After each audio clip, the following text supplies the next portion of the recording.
The Vashar Alliance had flourished for thousands of years, a serene coalition of advanced species that mastered interstellar travel without resorting to conflict. Their civilizations spanned hundreds of star systems, each contributing distinct perspectives to a collective reservoir of science, art, and philosophy. Their capital, Vashar Prime, stood as a monument to cooperative achievement, with crystalline spires that refracted the light of twin suns, atmospheric regulators ensuring idyllic weather, and transit systems moving millions without noise or pollution. Yet perfection often masks fragility. In recent months, disturbing reports trickled in from the outer systems, colonies falling silent, outposts vanishing without distress signals. The Alliance Council, clinging to their narrative of tranquility, dismissed these as communication failures, a convenient excuse to preserve their illusion of peace. But the total disappearance of Adrene, a thriving world of 8 billion, shattered that denial. Ambassador Gelv stood before an emergency session of the Council, his translucent Algaran skin pulsing with stress patterns, bioluminescent nodes along his spine flickering erratically. As an Algarin, his neural pathways were visible beneath his transparent epidermis, broadcasting his terror to all. "Adrin is gone," he announced, his voice amplified through the chamber. "Not attacked, not conquered, completely erased. Our sensors detect only empty space where a planet once orbited." The chamber erupted in confused murmurs. Counselor Zeph, her feathered crest flattened in distress, was the first to respond. "Impossible. A planet cannot simply vanish." Yet Gelv pressed on. "This confirms a pattern we've ignored. Something is consuming our outer worlds, and it's advancing toward our core systems." The murmurs grew fearful. Some whispered of parasite rifts, an ancient legend dismissed as a tale for younglings. Others mentioned void devourers, though none could define such entities. Minister Thiel rose, his forearms raised for silence. "If Ambassador Gelv speaks truth, we face an unprecedented threat. Yet we have no defense protocols, no warships, no weapons. Peace has been our way for millennia." The silence that followed was deafening. The Alliance had evolved so far beyond warfare that the concept of self-defense was alien. They had no generals, no soldiers, no battle plans, only diplomats, scientists, and artists. Dr. Sorum, chief xenophysicist of the Vashar Science Academy, broke the silence. A Tyalor with dark blue skin and six-fingered hands, he had been analyzing data since the first anomalies. "We cannot fight what we don't understand," he said, projecting holographic charts into the chamber's center. "But we might find allies who can. I propose we activate the Celestial Beacon."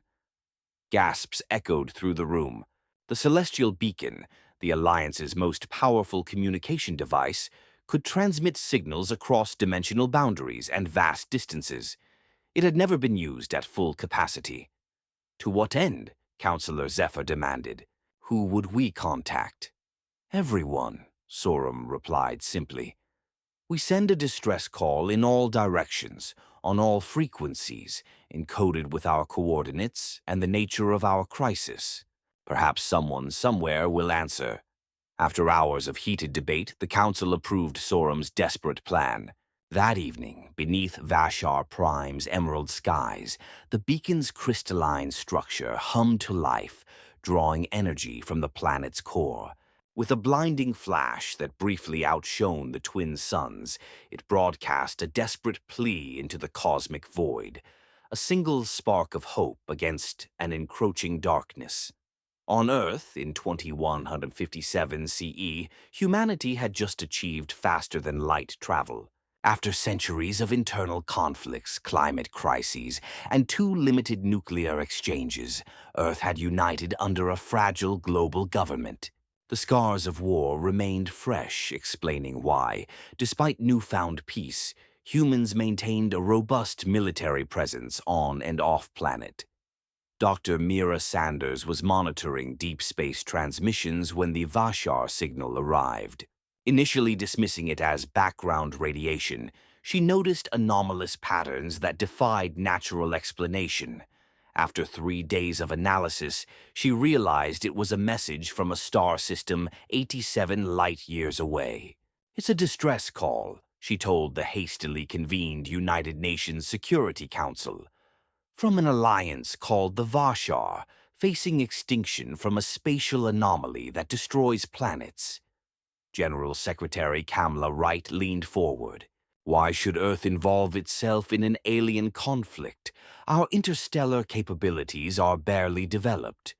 Admiral Diane Chun countered, "Because a force that erases planets could eventually reach us. Better to confront it there than wait for it here." Brazilian Representative Marcos Oliveira warned, "This could be a trap, luring us into an ambush."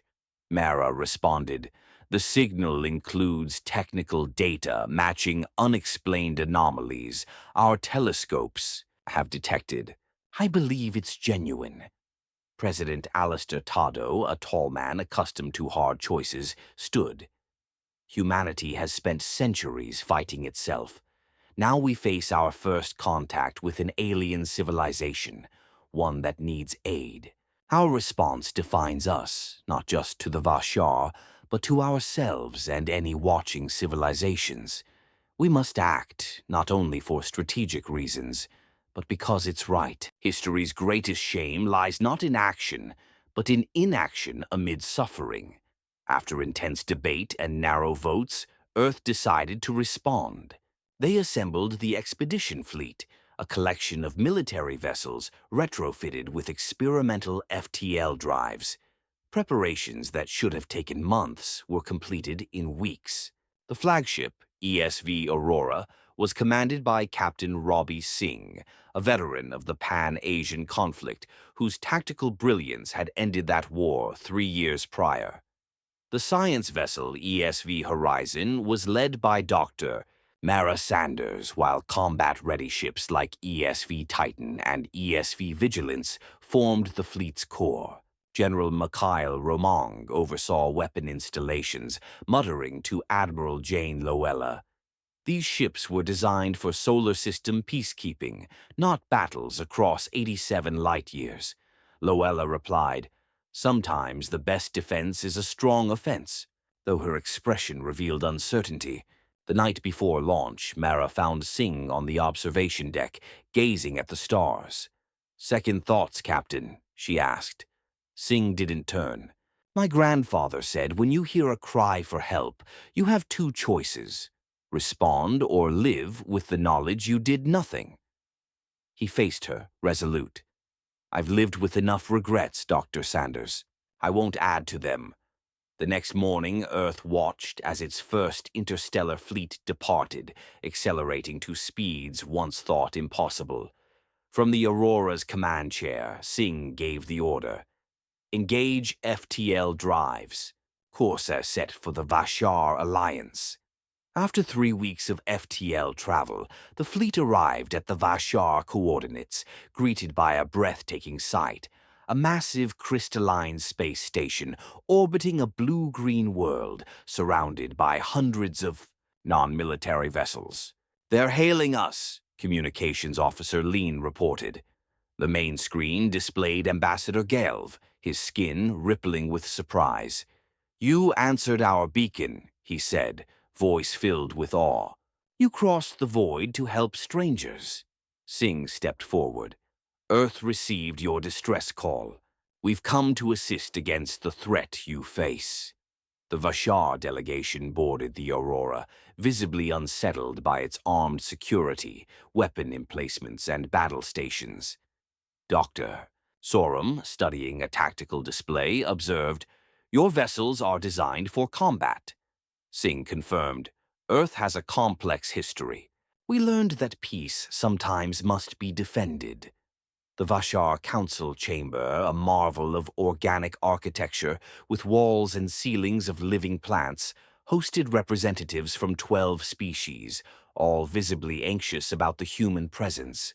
Gaelv introduced Singh's team, then activated a holographic display. "This is our enemy," he said, showing a swirling distortion in space. "We call them rifts. They appear without warning, expand rapidly, and consume everything: planets, stars, space itself." Sorum presented a time-lapse of Adrin's destruction. "The rift bends light, then erases all within hours." Singh exchanged glances with Commander Ortiz, his tactical officer. "Do these rifts follow patterns?" Mara asked.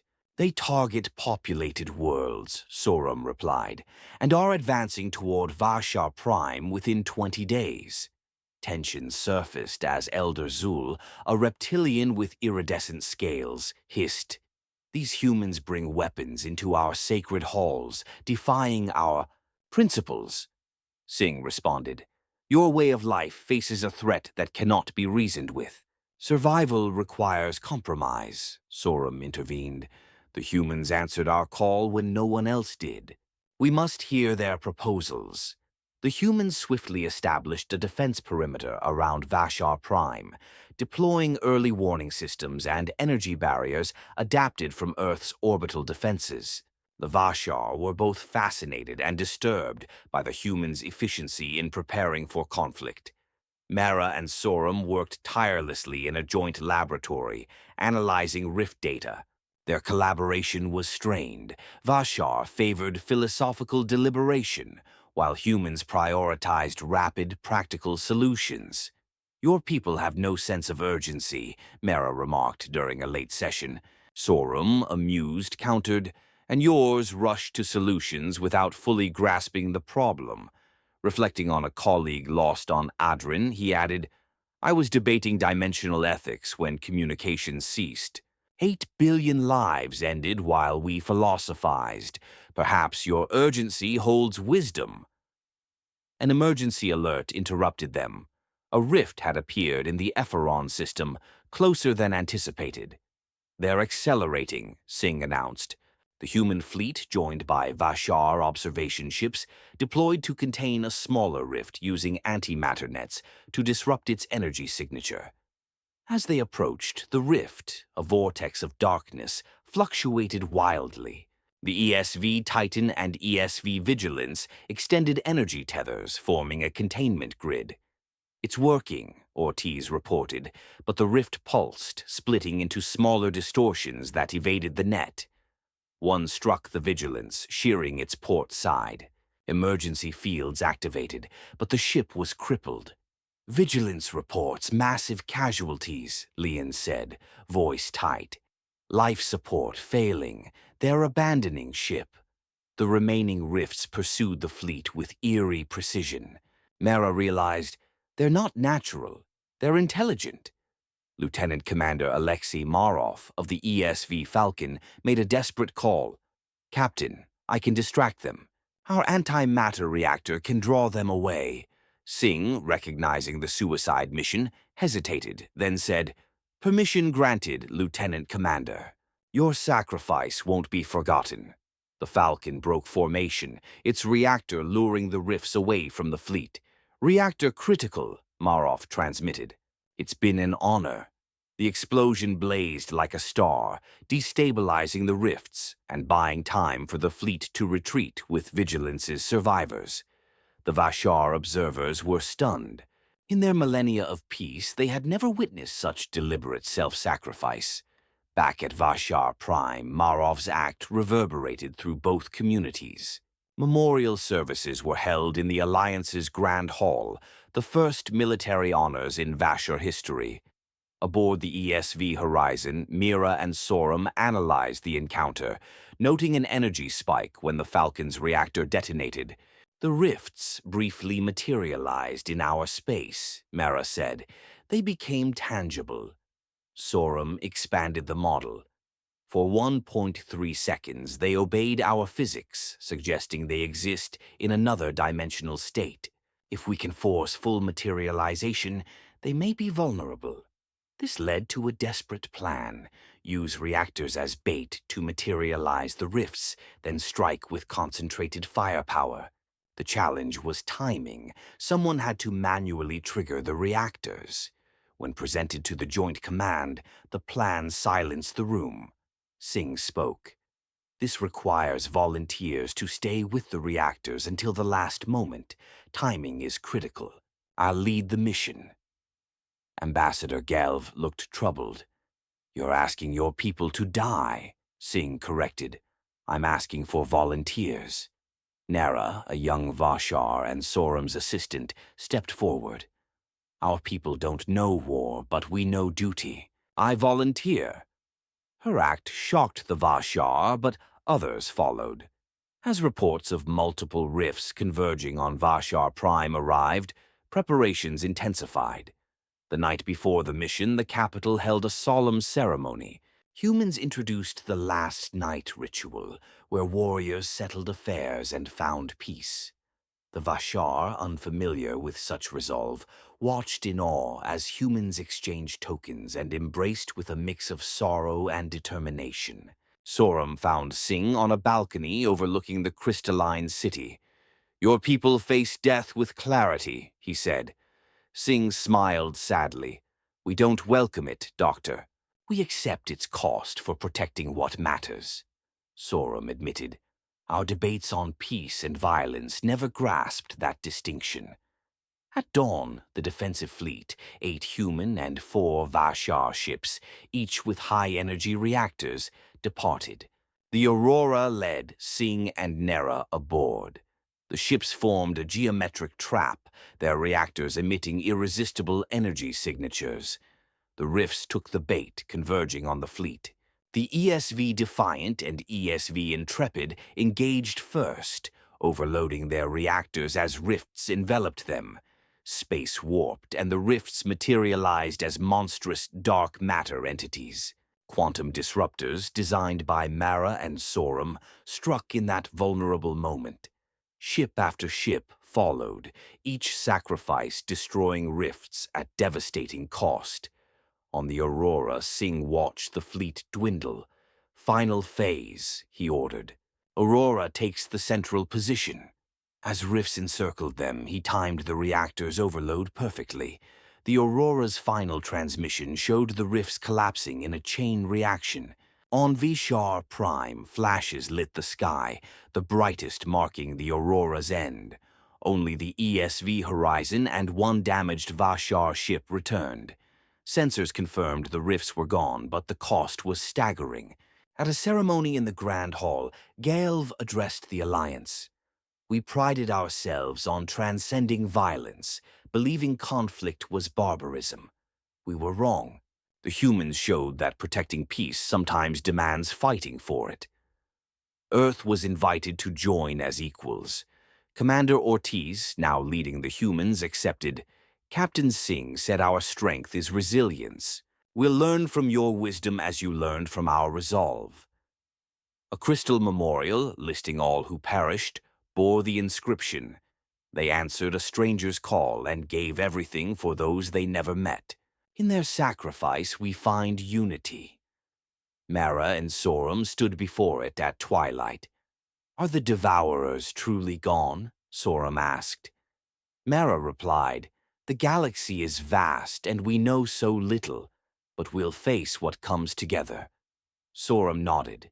Your people forgot peace must be defended, Mara added, and yours remind us what we fight for. The memorial's glow, visible from orbit, signaled a new era of unity, its light rippling across the cosmos, not a plea, but a testament to shared strength.